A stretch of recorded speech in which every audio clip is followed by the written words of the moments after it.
Leitura do capítulo 70 do livro Vinha de Luz, de autoria do Espírito Emmanuel e psicografia de Chico Xavier. Guardemos o ensino. Ponde vós estas palavras em vossos ouvidos. Jesus, Evangelho de Lucas, capítulo 9, versículo 44. Muitos escutam a palavra do Cristo, entretanto, muito poucos são os que colocam a lição nos ouvidos. Não se trata de registrar meros vocábulos, e sim de fixar apontamentos que devem palpitar no livro do coração. Não se reportava a Jesus à letra morta, mas ao Verbo Criador. Os círculos doutrinários do cristianismo estão repletos de aprendizes que não sabem atender a esse apelo. Comparecem às atividades espirituais, sintonizando a mente com todas as inquietações inferiores, menos com o Espírito do Cristo. Dobram joelhos, repetem fórmulas verbalistas, concentram-se em si mesmos. Todavia, no fundo, atuam em esfera distante do serviço justo.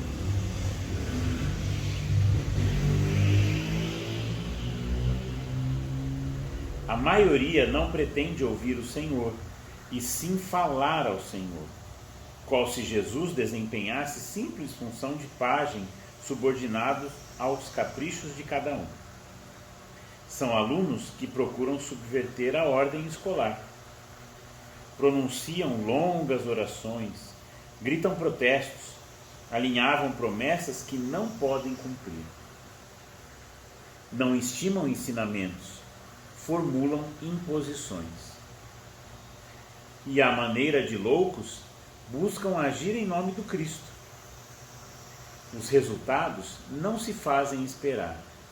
O fracasso e a desilusão, a esterilidade e a dor vão chegando devagarinho, acordando a alma dormente para as realidades eternas. Não poucos se revoltam, desencantados. Não se queixem, contudo, senão de si mesmos. Ponde minhas palavras em vossos ouvidos, disse Jesus.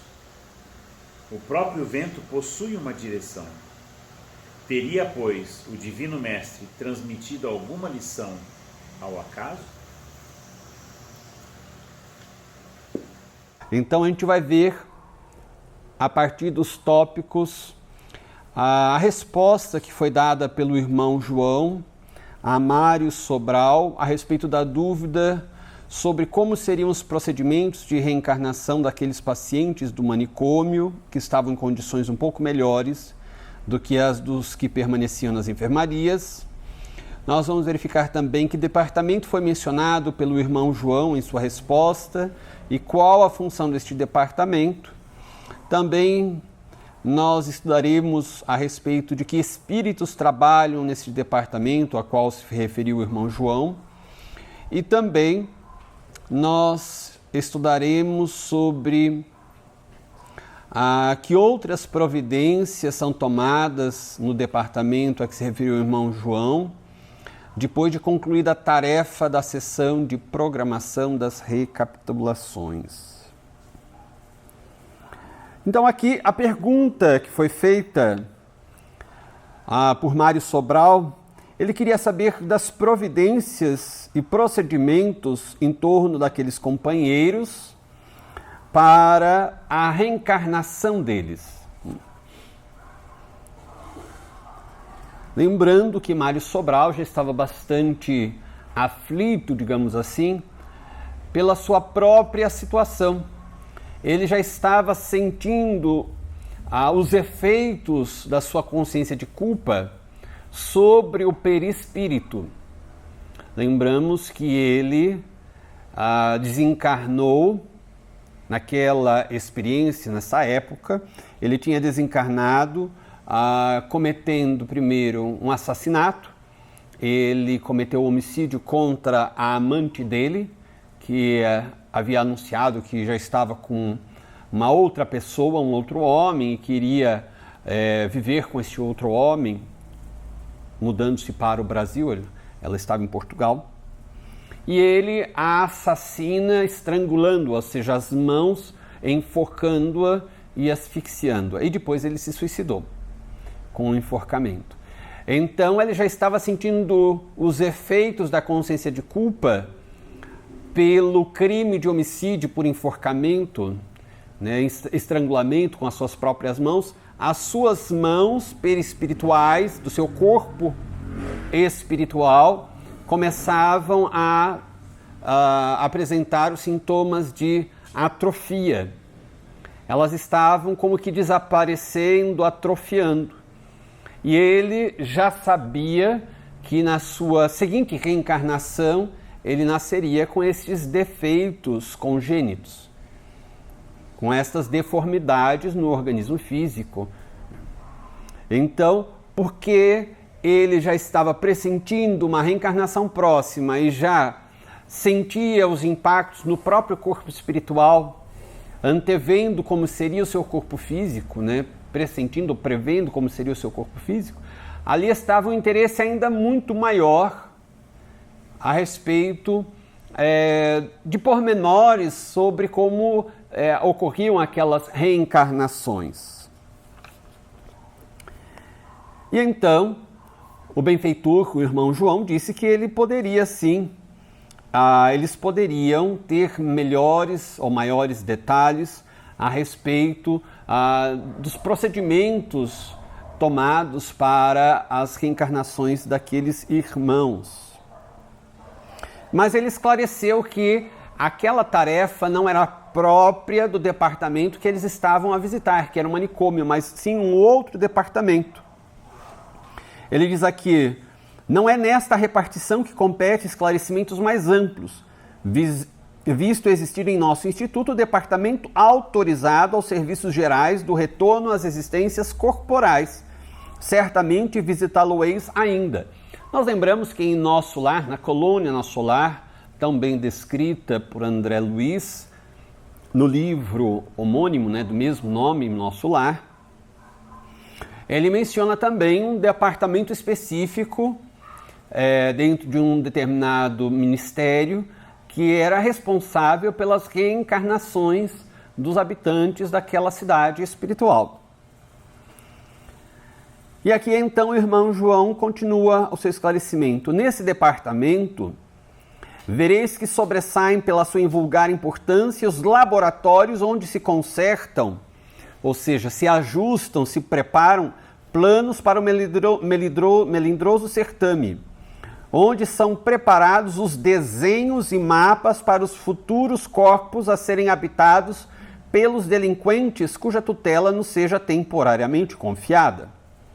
Se este for suscetível de renascer com o envoltório carnal deformado, ou adquirir enfermidade como a cegueira, por exemplo, na sequência da existência, ou ainda acidentar-se em seu decurso, tornando-se mutilado, o mapa que lhe seja destinado será traçado com as necessárias indicações, pois já sobre o seu organismo perispirítico existirá o sinal da futura deformidade física, porque o seu estado mental e vibratório, coagido pelos remorsos, imprimiu na poderosa sensibilidade daquela sutil organização a vontade de se tornar mutilado, cego, mudo, etc., etc., a fim de expiar o mal passado, como vem sucedendo convosco mesmo, caro irmão Sobral, que vos tendes fortemente impressionado com o caso das próprias mãos.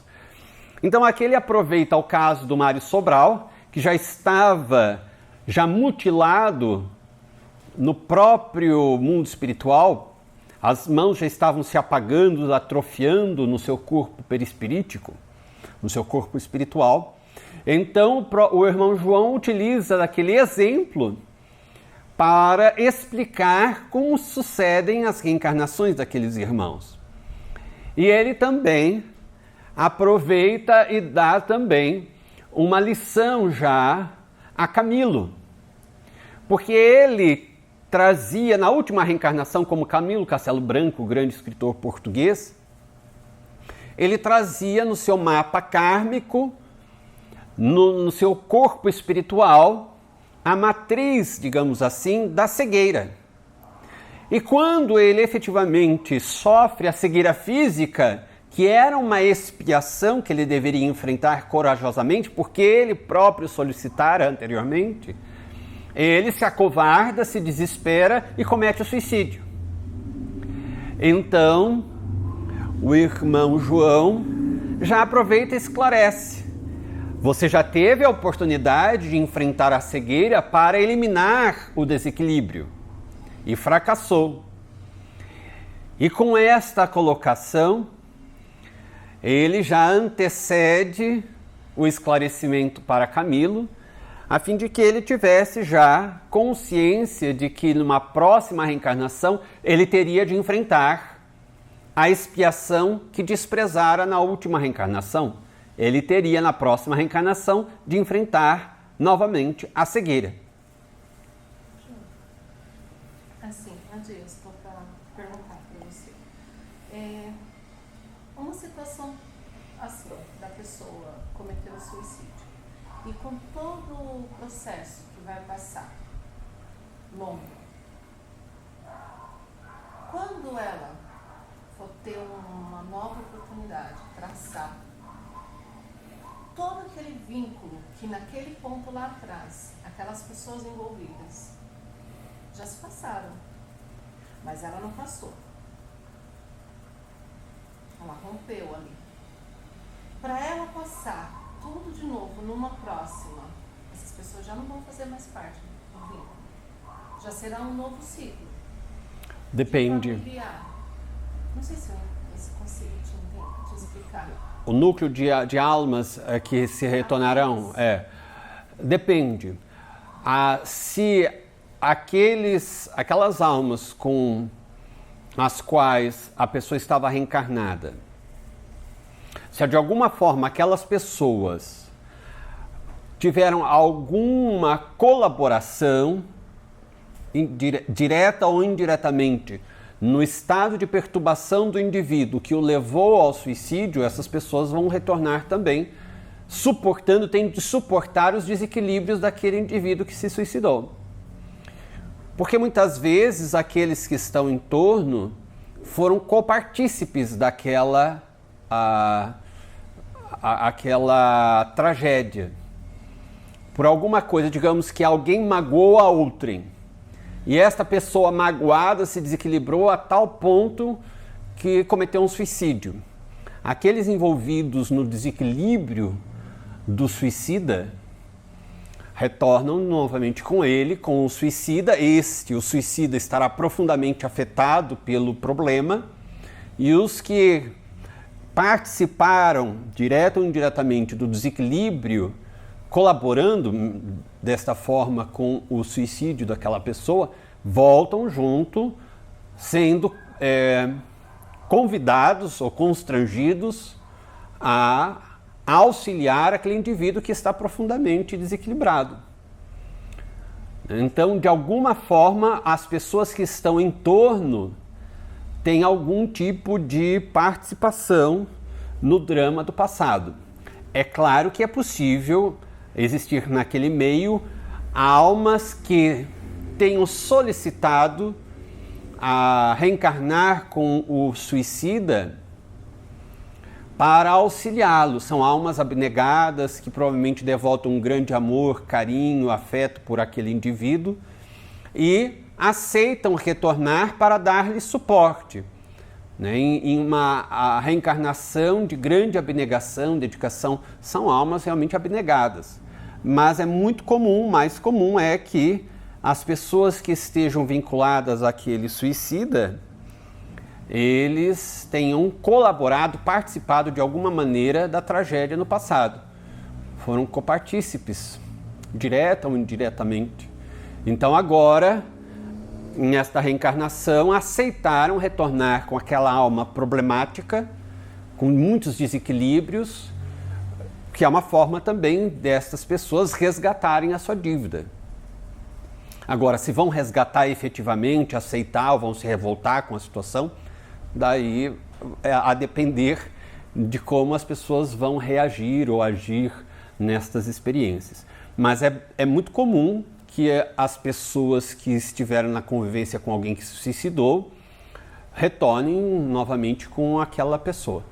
Não é sempre, mas é muito comum, porque de alguma forma é muito comum que as pessoas tenham algum tipo de influência no problema do indivíduo. Foram às vezes indiferentes. O indivíduo sofria muito e a indiferença é um crime perante a lei de Deus. Poderiam ter socorrido, poderiam ter auxiliado e não auxiliaram, ou agiram de tal forma que desequilibraram ao outro. Então tem 1000 modos de as pessoas se reunirem novamente. Agora, cada caso será analisado individualmente, né, por esses benfeitores espirituais. Na trilogia de Charles, né, não é especificamente do suicídio, mas mostra como que é o envolvimento de todas as almas ao longo das reencarnações. Então, um exemplo bom para ter uma noção de como que as pessoas vão se auxiliando ou não, né? Nas Voragens do Pecado, Cavaleiro de Lumieres e O Drama de Bretanha. Que aí segue todas as reencarnações, né? E como que eles se envolvem. Né? Sim, Os grupos espirituais normalmente vão se reencontrando ao longo de muitas reencarnações. Param de se reencontrar aqueles que normalmente ascendem, né, a regiões mais elevadas, deixam de pertencer à Terra por alguma razão. Mas até isso acontecer, normalmente são séculos e séculos de reencarnações. Às vezes, alguns do grupo permanecem no mundo espiritual enquanto outros estão reencarnados, daí invertem os papéis. Outros, às vezes, têm algumas experiências deslocadas daquele grupo, mas normalmente essas almas vão se reencarnando coletivamente, né, em grupos. São programadas reencarnações assim, com o grupo inteiro ou parcialmente, né, composto. O rompimento brusco com o suicídio, ele para, né? Esse tempo todo do curso, tudo isso, né? Eu repito dessa forma, que você estaciona, não é assim que eu quero dizer, mas você rompe tudo, para tudo, por todo aquele processo tão doloroso do ato, até tudo que vai se passando, até você ter, né, a consciência ou a ajuda. A gente fala, sei lá, de séculos às vezes, para que haja de novo um despertar, haja de novo um novo preparo, uma nova situação, né? Então, naquele momento do ato lá, isso foi muito assim impactante para mim. Você parou. Atrasa em muito tempo o progresso, né? Aqui no livro a gente vê que é comum o indivíduo, para conseguir depois dar sequência à sua evolução, porque ele tem primeiro de se reajustar a um ponto que ele consiga depois dar continuidade ao seu processo evolutivo. Isso pode demorar um século ou mais, né, alguns séculos. Essa situação que ele já tem a consciência, já consegue ver o preparo de não ter os membros, vamos dizer, né? E aí é uma vida diferente, vai ser uma experiência diferente. Então ali você também já vai ter a mente trabalhando para essa deficiência, então não vai te favorecer muitas das vezes. E aí vai vir uma outra oportunidade, não sei te dizer, com as mesmas provas para te colocar, para você saber, porque elas vão existir. Sim. Uma outra oportunidade, os seus ventos vão existir. E você vai ter que saber passar por situações e se controlar para não contra você mesmo. Você entende? Às vezes, há um caso, por exemplo, de que Chico Xavier narra, de um menino que uma mãe foi eu creio que já em Uberaba, na reunião, visitar Chico e pediu uma orientação, e ela tinha uma criança. A criança nasceu cega e sem as mãos. E os benfeitores esclareceram a Chico Xavier que era uma alma que, por 2 ou 3 vezes, 2 ou 3 reencarnações seguidas, cometeu, assim como o Mário Sobral, o homicídio seguido de suicídio. E quando vinha uma nova reencarnação, ele se desequilibrava, cedia aos impulsos de revolta e cometia novamente. E que daí ele solicitou vir cego e sem as mãos, porque para ele não ter a condição nem de enxergar nada, nem de pegar nada que pudesse ser usado para matar alguém ou se matar. Então, às vezes pode acontecer a reincidência, inclusive no suicídio. Depende muito da resistência moral, do empenho da alma, porque ela vai ter de passar pelas provas das quais ela fugiu, e vai ter que passar pelas expiações. Se é uma alma muito revoltada, ela pode cair novamente no erro. Ela tem todo o preparo para não cair, mas ela pode cair novamente, ela pode reincidir no erro. Daí só vai piorando a situação, né? Até um dia que ela consegue vencer. Todo mundo sempre um dia consegue vencer e todo mundo sempre consegue um dia chegar à perfeição. A pessoa só vai adiando, demora mais para chegar. Ela pode ir adiando 1, 2, 3, 10 séculos, 1 milênio, 2 milênios, mas um dia ela chega. Mas sempre, quanto mais a gente se revolta contra a lei de Deus, mais doloroso o processo se torna. Também interessante quando ele menciona aqui que estes laboratórios consertam planos para o melindroso certame onde são preparados os desenhos e mapas para os futuros corpos a serem habitados pelos delinquentes, pelos suicidas. É interessante nós lembrarmos também que no livro Missionários da Luz, quando André Luiz narra a reencarnação do espírito Segismundo, o benfeitor espiritual que estava responsável por aquela reencarnação menciona que na hora, antecedendo cerca de uma semana da efetiva vinculação de Sigismundo com a primeira célula, o óvulo da mulher já fecundado pelo espermatozoide, a primeira célula, o ovo zigoto, ele reviu um mapa cromossômico que já tinha sido elaborado no departamento de reencarnação na colônia espiritual. E no dia efetivo da vinculação de Sigismundo àquela primeira célula, o benfeitor espiritual, junto com a equipe técnica, digamos, os geneticistas espirituais, eles revêem mais uma vez um mapa cromossômico.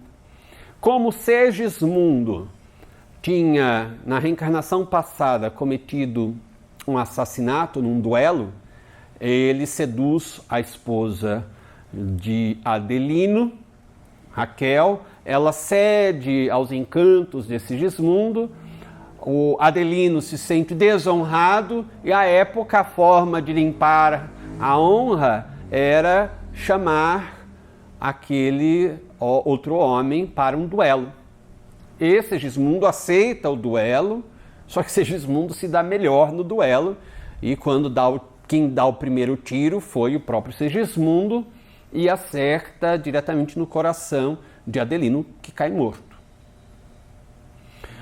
E no mapa cromossômico de Segismundo para aquela seguinte reencarnação, estava previsto que em determinada idade haveria um problema cardíaco que se manifestaria no corpo físico.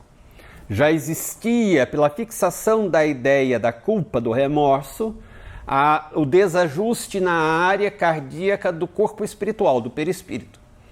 E aquela vinculação do perispírito com o corpo físico modelaria novo organismo físico com a área cardíaca com uma certa sensibilidade, fragilidade, e em determinado momento que corresponderia à época mais ou menos de idade que o Adelino tinha quando sofreu o tiro, na outra reencarnação, naquela mesma idade, por volta daquela mesma idade, Segismundo sofreria o problema cardíaco que levou o Adelino à desencarnação.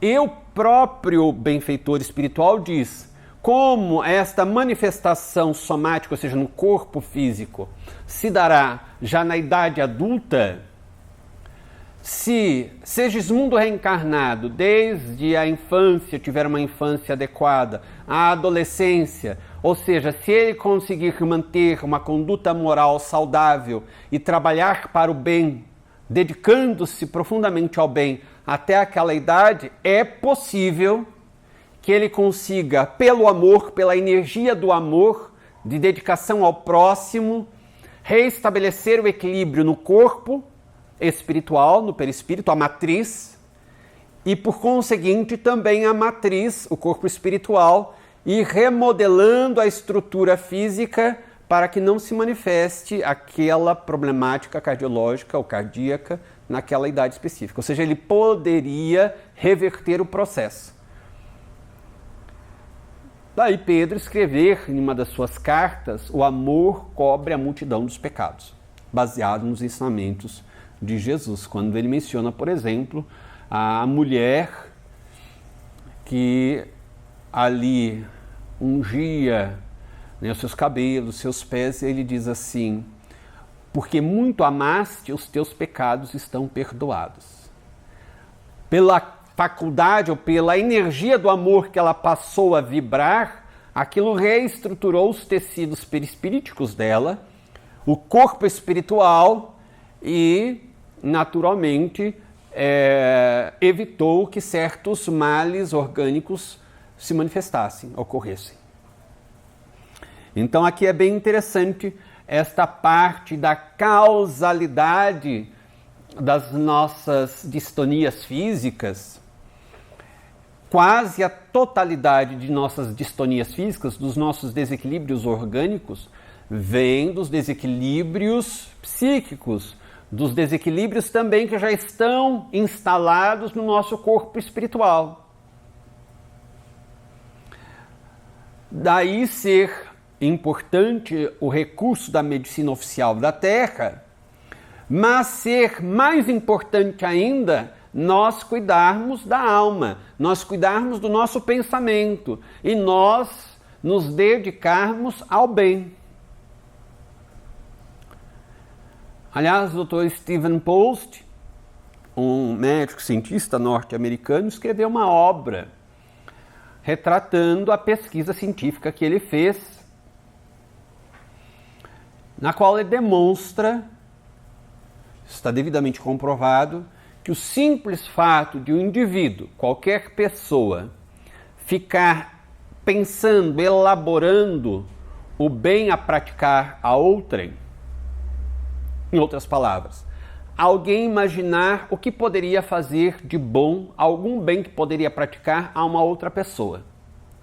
E como realizaria aquilo e visualizar-se realizando aquela tarefa. Seja visitando um doente, dando banho em alguém, ajudando financeiramente alguém, discretamente, claro, alguém que está necessitado, doando uma cesta básica, discretamente. Então, qualquer mentalização do bem, de como eu posso realizar o bem, me visualizar realizando aquela prática caritativa, isto faz somente o ato de se pensar de pensar no bem, na realização do bem, como pode ser praticado o bem, visualizar-se praticando o bem, somente este ato já faz com que o nosso sistema imunológico trabalhe de maneira muito melhor, mais intensamente. Verificou-se que as nossas defesas imunológicas tinham sofrido um grande acréscimo com esse tipo de atividade psíquica, mental. O indivíduo em casa, pensando como eu posso fazer o bem ao próximo, como eu faria, como seria isso, e visualizar-se realizando aquela tarefa. E eles foram para a segunda parte da pesquisa e eles constataram que se o indivíduo sair da mentalização e for para a prática, o score, ou seja, o fator, a medição desta resposta imunológica é ainda muito maior, extraordinariamente maior. De maneira que está, por esta pesquisa do Stephen Post, demonstrado que praticar o bem, amar o próximo, é bom para a nossa saúde.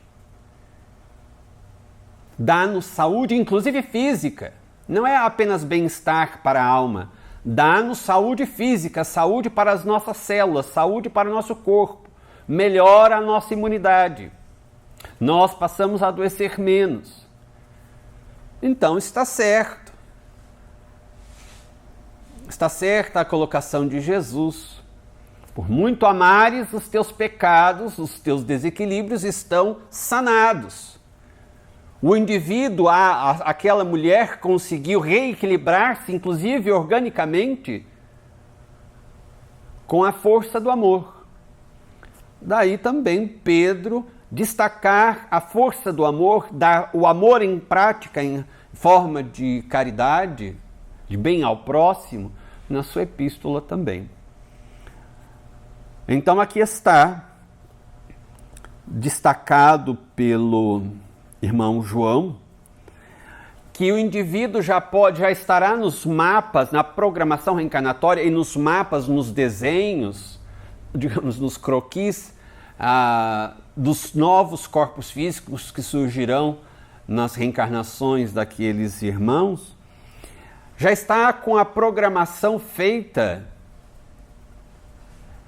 já com os desenhos feitos, se o indivíduo vai nascer com uma comorbidade, com uma deformidade física, ou se ele vai desenvolver um problema físico qualquer em determinada época da reencarnação dele.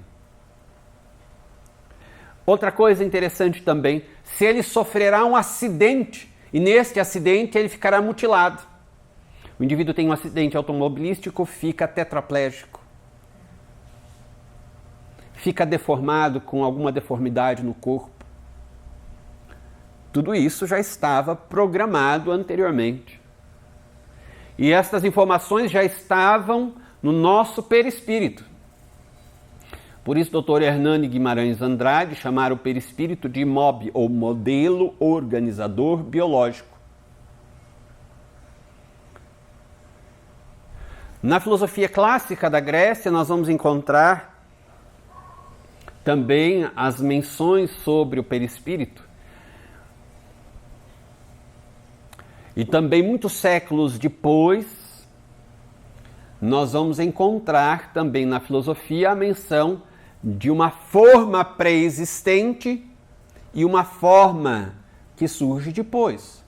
Esta forma, como se fosse uma forma de bolo, esta forma pré-existente, que vai dar a forma ao novo organismo físico, é o perispírito. Então, não necessariamente está escrito nas estrelas, mas já está escrito no nosso perispírito. Mas a novidade, que na verdade não é novidade, mas que o Espiritismo vem para reforçar isto, é que, embora esteja escrito no perispírito, já esteja com esta programação, certos detalhes, certos pontos deste script podem ser modificados. Não todos, mas muitos podem ser modificados de acordo com a nossa conduta. Daí o indivíduo falou assim, olha, eu primeiro vou aproveitar a vida quando já estiver idoso, daí eu vou me dedicar à parte espiritual, essa questão de caridade, etc. Só que apareceria, por exemplo, o Alzheimer aos 70 anos de idade. Ele teria até os 70 anos de idade para tentar reverter o processo. Se ele tivesse se dedicado ao bem, com a força do amor, talvez tivesse modificado a estrutura do perispírito e estivesse livre de passar pela experiência do Alzheimer, que é uma consequência de crimes do passado, de desatinos do passado. Parkinson, a mesma coisa, isso está nos livros de Joana de Ângeles, da série psicológica. Então ele teve muitos anos, talvez décadas, que ele poderia ter se aplicado ao bem para reverter o processo, para que o processo da enfermidade no perispírito não somatizasse, não alcançasse o soma, o corpo físico. Ele poderia ter detido este processo e revertido este processo. Repetimos, não são todos os casos em que é possível reverter essas dificuldades, mas em muitos casos existe sim esta possibilidade. Daí se o indivíduo deixa para mais tarde dedicar-se ao bem, daí quando ele for se dedicar ao bem, chega a expiação. Chega a enfermidade. Então este conhecimento da doutrina espírita deve nos alertar. Ora, se existe essa possibilidade, por que não utilizá-la?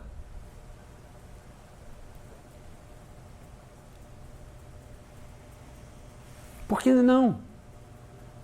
Os espíritas vão viver da mesma maneira que as pessoas que não têm o conhecimento, mas se eles têm o conhecimento, se temos este conhecimento, e sabemos que podem existir, e provavelmente existem, problemas que ainda não se manifestaram, mas podem se manifestar daqui a um tempo, porque estão na nossa matriz, que é o perispírito. Não seria mais inteligente, mais sensato, dedicarmos o quanto pudermos ao bem e assim, amando, conseguirmos reverter o processo? Médico, cura-te a ti mesmo. Não é assim que aprendemos?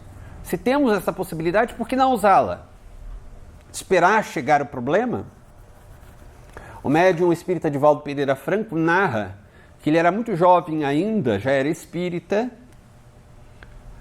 já tinha atividades em Salvador, as atividades espíritas, e um dia Joana de Ângeles convidou-lhe a visitar um leprosário, uma colônia de rancenianos. E ao ouvir a palavra lepra, hanseníase, rancenianos, ele falou que ele foi tomado de um choque internamente e de um certo asco, como se ele tivesse um impacto traumático com a ideia de visitar aquele lugar. E ele teve uma reação dizendo à benfeitora espiritual, mas ir lá visitar aqueles nossos irmãos? E segundo ele, ela teria sorrido gentilmente e redarguido, sim, meu filho, ir lá visitar os nossos irmãos para evitar ir para lá. Ir para lá, minha irmã? É, meu filho, porque a matriz da hanseníase está no seu perispírito. É preciso amar muito. E ele amou. Ele periodicamente fazia visitas à colônia de Águas Claras, que fica muito próxima de Salvador. Fazia palestras, conversava com todos, aplicava passes, enfim. E nunca desenvolveu a hanseníase. Não apenas visitando a colônia, mas também espalhando o bem por toda parte por onde ele foi. E ele correu muitos países. Então, muito amando, ele conseguiu reverter o processo. Já um amigo de outras reencarnações, que cometeu os desatinos junto com ele, gravíssimos, só foi, digamos, vincular-se de uma maneira mais profunda ao bem depois que tinha sido vitimado pela hanseníase. E eles, os dois, participaram de grandes desatinos no passado, juntos.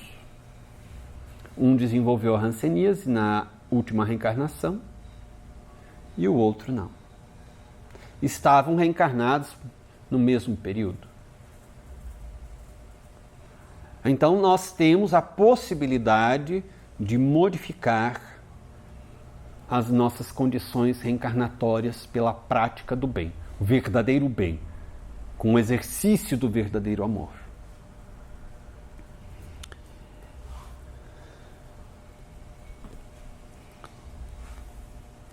Aqui também a gente deve lembrar o capítulo dos fluidos da Gênese. Mais uma vez aqui nós precisamos da compreensão da questão dos fluidos.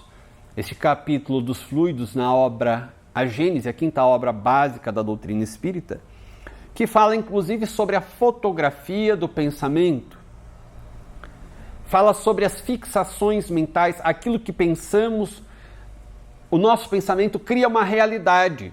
E se nós pensamos em algo fixamente, aquilo se torna realidade. Porque modifica o fluido cósmico universal. Ora, o nosso perispírito é o quê? É um subproduto, é uma modificação do fluido cósmico universal. Se o nosso pensamento modifica o fluido cósmico universal externamente, naturalmente, aquilo que pensarmos também modelará o nosso perispírito. Se nós temos uma fixação em determinada ideia, o nosso corpo espiritual assimila aquela fixação mental e modela-se de acordo com aquela fixação mental. É o caso, por exemplo, de Segismundo, que pela culpa e remorso de ter dado um tiro em Adelino, assassinando-o no duelo, aquela ideia fixa fez com que o seu corpo espiritual, que é composto de fluido universal, fluido cósmico universal já modificado, fosse remodelada a área cardíaca do perispírito de Segismundo com aquela defecção similar à defecção, ao prejuízo, ao dano causado no coração, na área cardíaca de Adelino, no corpo físico dele, pelo projétil, pelo tiro recebido e dado por Segismundo. As mãos utilizadas no enforcamento, no estrangulamento da amante, as mãos eram físicas, mas a fixação mental de Mário Sobral fazia com que as suas mãos perispirituais começassem a atrofiar e a desaparecer. Então, para a compreensão disso, não é mera imaginação. Para a compreensão, devemos recorrer mais uma vez à Gênese, o capítulo dos fluidos. Senão a gente não compreende a substância deste ensinamento. A gente passa a achar que é tudo mental, meramente mental, tudo imaginação do indivíduo. Não é imaginação. O que ele pensa gera uma realidade palpável. Porque aquelas mãos de Mário Sobral eram palpáveis. Ele dava a mão para, digamos, o Camilo sentia, apertava uma mão. Assim como nós apertamos a mão de alguém aqui na Terra encarnados. Agora, quando Mário Sobral passou a fixar-se na culpa, no remorso pelo estrangulamento da sua amante, as mãos desapareceram, ou seja, os outros amigos poderiam pegar no máximo o toquinho, mas não tinha mais a mão.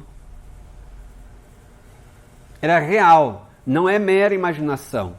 Se nós não entendermos, não estudarmos as bases doutrinárias, aqui nós estamos nos referindo, mais uma vez, à obra quinta da codificação espírita, a Gênese, capítulo dos fluidos. Se nós não compreendermos isso, fluido ele tem vários estados de apresentação, desde o estado mais etéreo ao mais grosseiro e condensado, que é da matéria que conhecemos. Então, aqui está a modificação da matéria num estado um pouco mais sutil no mundo espiritual. E continua então aqui o benfeitor. Necessariamente a preparação de tais desenhos, esboços, estará sempre a cargo de técnicos cônscios do alto encargo que lhes é conferido, o que indicará serem eles espíritos merecedores da plena confiança dos diretores desta colônia.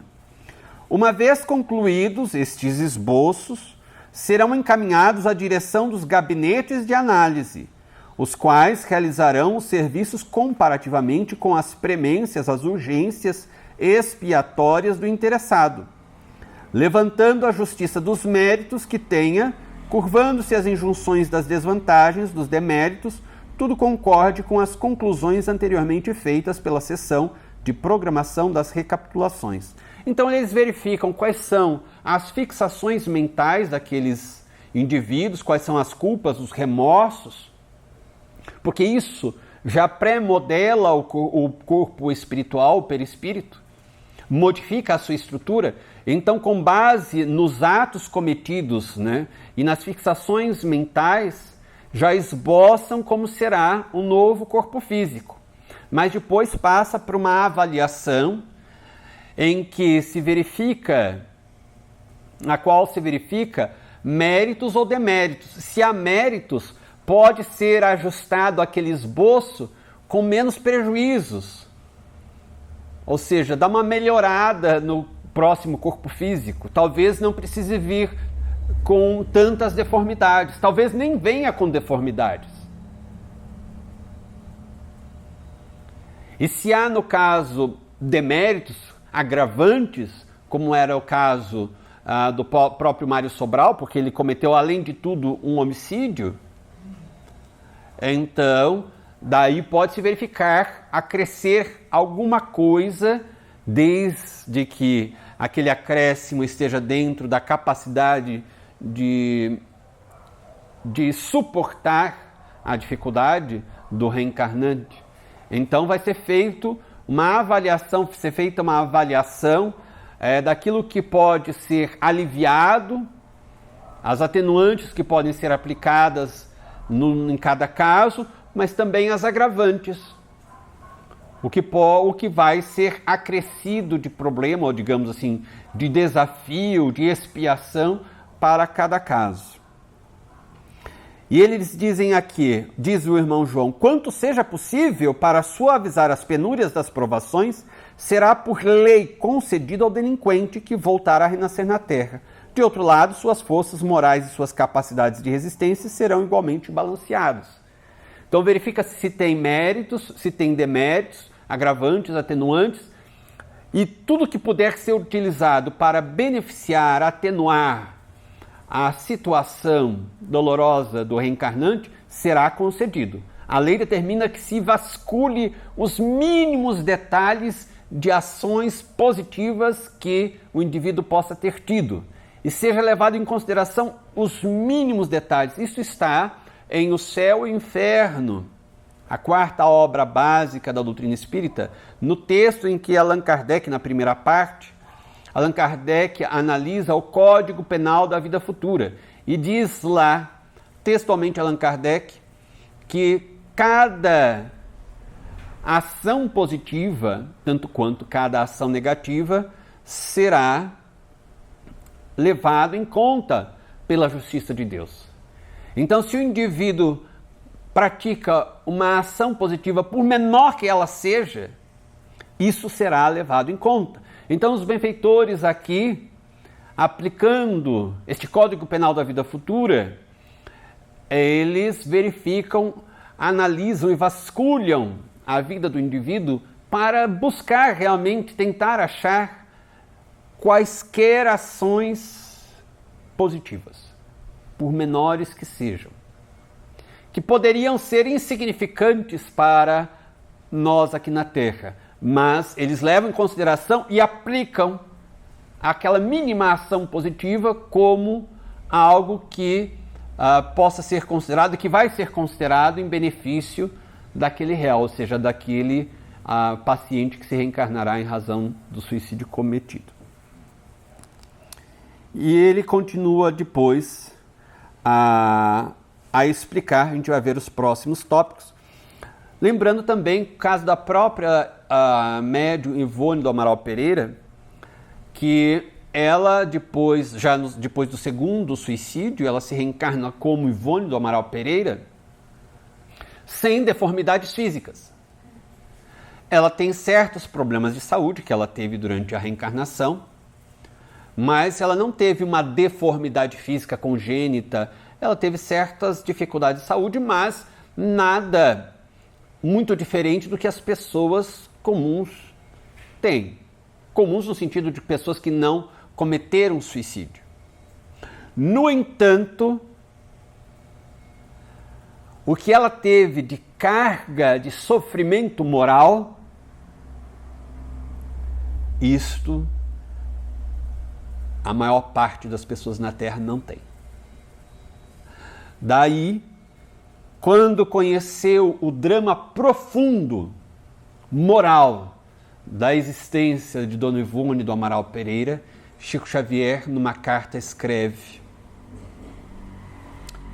referindo-se a médium, a uma carta ao então presidente da Federação Espírita Brasileira, Nossa Ivone é uma verdadeira heroína silenciosa. Porque o que ela tem suportado de sofrimentos morais é uma grande heroína silenciosa. Não se queixa. E enfrenta muitas dores morais. Então, às vezes o indivíduo não reencarna-se com aspectos físicos nos quais estarão ali estampados os processos expiatórios, mas processos morais dolorosos que serão as expiações que aqueles indivíduos haverão de sofrer. Tem aqui alguma pergunta, dúvida? Então nós vamos ver agora quais esclarecimentos o irmão João deu sobre a concessão da reencarnação, em que casos Jesus normalmente intercede mais diretamente para a concessão reencarnatória, qual foi a conclusão a que chegou Camilo após ouvir aquelas explicações. Também verificaremos quais as explicações finais que o irmão João deu a respeito dos cuidados que devemos ter com relação ao nosso corpo físico, ao nosso corpo espiritual, ao perispírito, e a nós mesmos, na nossa essência, o espírito. Começa no parágrafo: convém acentuar, meus caros amigos, que a reencarnação é concessão sublime feita pelo Pai Supremo às suas criaturas, para que progridam e se engrandeçam, preparando-se para a herança que lhes estará reservada na glória do seu reino. Objetivos da reencarnação, isso está em O Livro dos Espíritos. Qual o fim objetivado com a reencarnação dos espíritos? Qual o objetivo da encarnação dos espíritos? São duas perguntas que Allan Kardec faz aos benfeitores espirituais na obra a que nos referimos. E eles respondem que é passar por expiações, passar pelas vicissitudes, dificuldades, desafios da vida física para o nosso progresso, para que adquiramos cultura, conhecimento, mas também valores, virtudes morais verdadeiras. Também a finalidade da reencarnação e das reencarnações sucessivas, que cada um de nós colabore na obra geral de Deus dentro das suas possibilidades, do mais atrasado espírito que esteja na Terra ao mais avançado, todos têm possibilidades de colaborar na obra geral de Deus. Só não colabora na obra geral de Deus quem seja egoísta ou quem é egoísta. E há um preço doloroso para o egoísmo. Nos desequilibra profundamente o egoísmo, porque nos desarmonizamos com a lei, nos colocamos à margem da lei, somos, portanto, marginais. O sentido da palavra marginal é este, que se coloca à margem da lei. Quando nós xingamos as pessoas ofendendo, o indivíduo é um marginal, porque ele está à margem da lei humana. Mas com raríssimas exceções na Terra, que são os espíritos iluminados que estão em missão na Terra, praticamente todos nós somos marginais também, porque estamos à margem da lei de Deus. A lei de Deus institui a humildade. Quantos na Terra são verdadeiramente humildes? Os que não são humildes estão à margem da lei, são marginais. Os orgulhosos, é uma infração contra a lei de Deus, somos marginais os orgulhosos. Temos ainda grande cota de orgulho em nós. Alguns, minoria na Terra, já conseguiram vencer o orgulho. A maioria, ainda não. Portanto, somos marginais.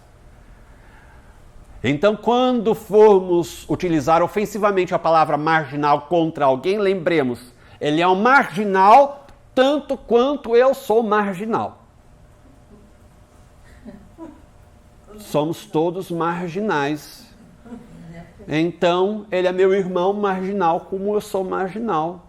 Melhor nos darmos as mãos e tentarmos sair da margem da lei para estarmos no cumprimento da lei. Então, todos nós estamos nessa condição, ou a maioria de nós, de marginais à lei divina. Por isso, a reencarnação na Terra tem objetivos muito específicos.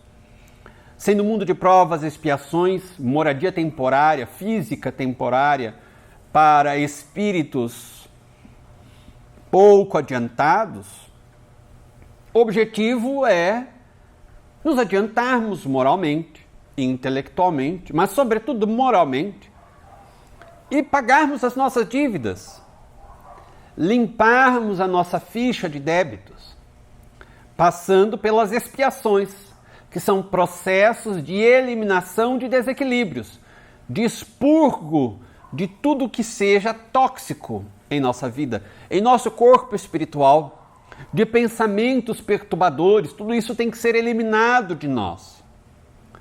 Portanto, nós passamos por estes processos de expiação, eliminar de nós estes desequilíbrios. Aí está o objetivo da reencarnação. E ela, portanto, configura para nós uma alta concessão de Deus.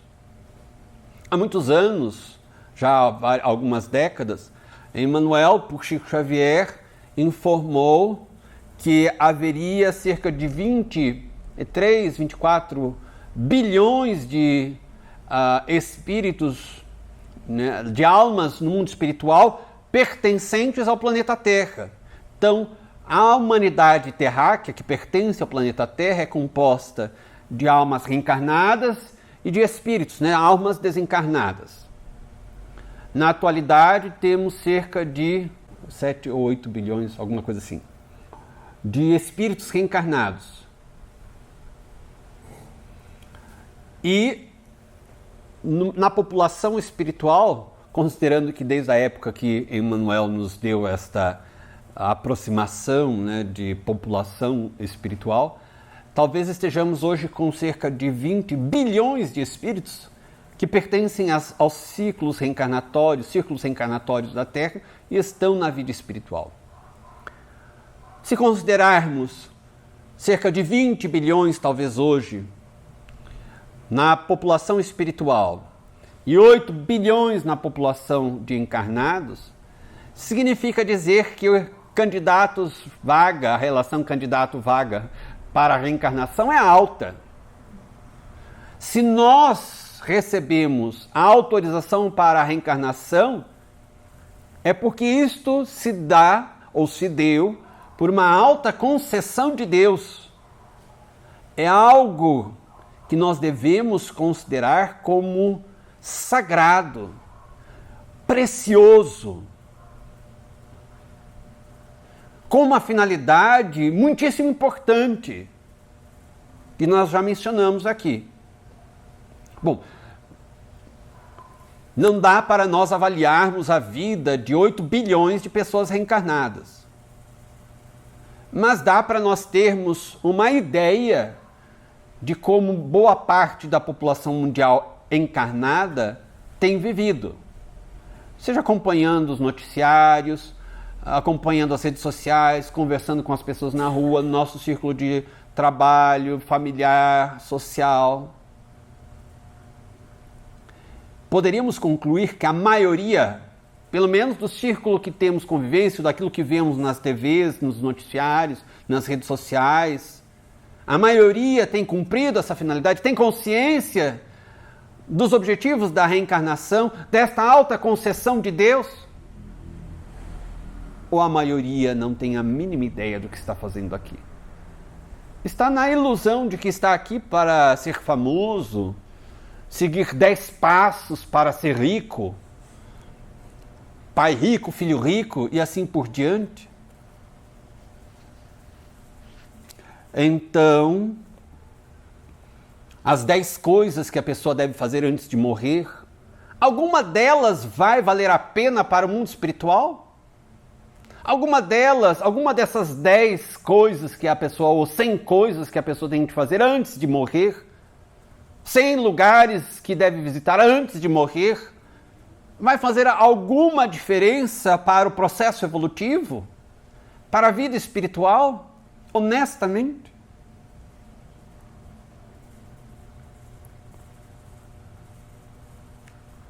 Então a gente vê a situação delicada em que a humanidade se encontra.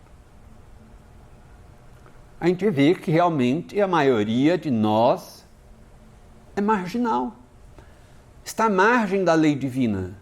Recebe uma alta concessão.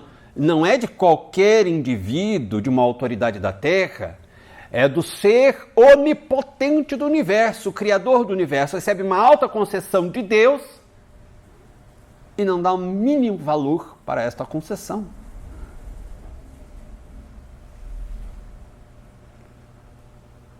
Então a gente já sabe para que veio para a Terra, para que está reencarnado, cada um de nós. O que eu vim fazer na Terra? Qual a minha missão? Já sabe, melhorar-se. Está melhorando-se moralmente? Não, está descumprindo a sua missão na Terra. Está falhando. Está melhorando moralmente? Estou. Está colaborando na obra geral de Deus? Estou. Está cumprindo muito bem a sua missão. Siga adiante. É simples assim. Simples sabermos qual é a nossa missão. Já está escrito. No dia a dia, cada dia, vamos verificar como podemos colaborar na obra de Deus. Cada um vai saber, dentro das suas possibilidades, naquele dia, o que pode fazer de bom. Que exercício de virtude pode realizar.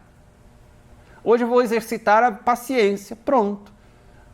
Pode estabelecer muitos anos de exercício para a paciência, muitas décadas, uma reencarnação inteira, para poder adquirir um dia a paciência, efetivamente. Então, nós temos como saber o que estamos fazendo na Terra. Agora, cumprir este objetivo, daí é a decisão de cada um. Ninguém há que atinja o seu destino mortal sem palmilhar os degraus dos renascimentos na Terra ou em outros mundos planetários. Há muitas moradas na casa de meu pai. Todos os planetas, dizem os espíritos superiores, Allan Kardec, em O Livro dos Espíritos, todos os planetas são habitados. Não necessariamente com a mesma forma física ou a mesma densidade material que no nosso planeta, mas todos os planetas são habitados. A vida humana em todos os planetas, em diferentes estágios evolutivos. Há muitas moradas, muitas escolas, muitos educandários, muitas oficinas de trabalho para todos os níveis evolutivos da alma humana. Todavia, se a alma rebelde há desperdiçado longo tempo abusando dessa concessão, com manifesto desrespeito à lei magnânima que lhe permite tantas vezes o mesmo ensejo, tornar-se-á a concessão ainda mais apreciável, porque geralmente para tais casos existirá a intercessão do próprio Mestre Redentor, que ao Criador Supremo suplicará novos ciclos de experimentações a fim de poder o rebelde reabilitar-se. É comovente, porque os casos mais complexos, mais difíceis, das almas mais recalcitrantes, rebeldes, nós poderíamos imaginar estes casos. esses são deixados à margem. Que a lei se encarregue deles, punindo-os severamente. Mas os casos mais graves, dos espíritos mais recalcitrantes, mais rebeldes, surge a intercessão de ninguém menos do que Jesus de Nazaré. Ele intercede diretamente a Deus, pede uma nova oportunidade para Deus. Por isso está lá no Evangelho que Jesus é o Paracleto, é o advogado nosso. Ele advoga a nossa causa. Olha, Pai, é rebelde. Nós vamos dar mais uma chance. Eu me encarrego de elaborar uma nova reencarnação com as expiações, as provas necessárias. E consegue. Dona Aparecida, que cuidava do Hospital do Pênfigo em Uberaba, relatou numa entrevista que Chico Xavier, ele foi o grande patrocinador da obra dela.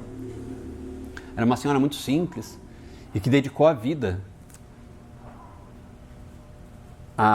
aos cuidados a estes irmãos. Porque ela era enfermeira de um hospital, começaram a chegar muitos casos de pênfigo no hospital, e daí não havia como cuidar deles, não havia leito, e o hospital um dia falou assim: olha, a gente não tem como mantê-los aqui, é uma doença crônica, é um problema que não tem cura, não tem como mantê-los aqui, vai tirar espaço de outros doentes que precisam de cuidados, então nós vamos dispensá-los. Acontece que os doentes de pênfigo eram deixados pela família no hospital e a família desaparecia. Então eles não tinham mais familiares. Era algo semelhante aos que tinham hanseníase. Não, assim, vai mandar para onde? Os familiares que venham buscar, mas eles não têm familiares, então ficam na rua. E ela chegou na casa dela e disse aos familiares: olha, meu marido, dediquei minha vida até hoje a você, meus filhos, vocês já estão criados, já estão praticamente adultos, dediquei-me até hoje a vocês, eu preciso ajudar esse povo que não tem família. Para cá você não traz eles. Aqui a gente não quer.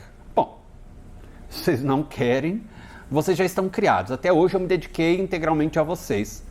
E vocês já têm a vida encaminhada, enfim, vocês já têm a vocês aqui, o núcleo familiar dando apoio. Eles não têm ninguém, então vou me dedicar a eles agora. E pegou um lugar, uma casinha, e foi morar com eles. E cuidou deles. Eles não tinham praticamente roupa, ela tinha que lavar a roupa. De manhã eles ficavam só, às vezes de cueca, calcinha, roupa íntima. E ela lavava as roupas de cama, as roupas deles, porque eles tinham muitas feridas, o fogo selvagem. E depois ela punha para secar. Depois à noite colocava novamente a roupa de cama. Era uma vida de dedicação extraordinária, de renúncia extraordinária desta mulher. E Chico Xavier visitava frequentemente, quando ele já morava em Uberaba, o Hospital do Pênfigo, aplicava passes nos enfermos, enfim. E um dia ela chamou Chico para ver um doente que tinha chegado. E era um caso dos mais graves. E ele então conversou longamente com ela a respeito daquele caso. E ela narra isso numa entrevista, já muito idosa, um pouco antes de ela desencarnar. E ela disse: aquele caso, Chico me disse, é um caso muito delicado. Era um rapaz que tinha o pênfigo num grau muito severo, urrava, chorava e ria. Só isto. Andava de costas, sempre de costas.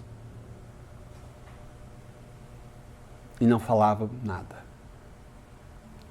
E Chico disse: é o nosso irmão Mussolini reencarnado. Veio na epiderme extremamente negra, ele tinha o preconceito. Veio com um pênfigo, vem sem conseguir falar, e as únicas 3 coisas que ele conseguia fazer era urrar, chorar e rir. E andava de costas. Alguém profundamente perverso e recebe uma reencarnação no Brasil, na Pátria do Cruzeiro, longe dos dramas da Europa, e cai nas mãos de uma senhora que depois se torna espírita. Na época não era espírita, depois ela vai se tornar espírita. Recebe passes de Chico Xavier.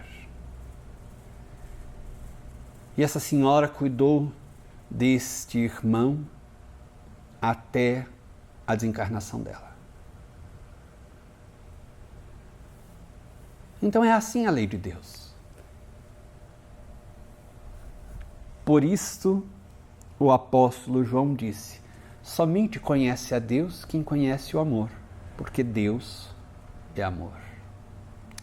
A gente para então aqui nesta noite e vamos para as nossas preces em favor dos nossos irmãos suicidas.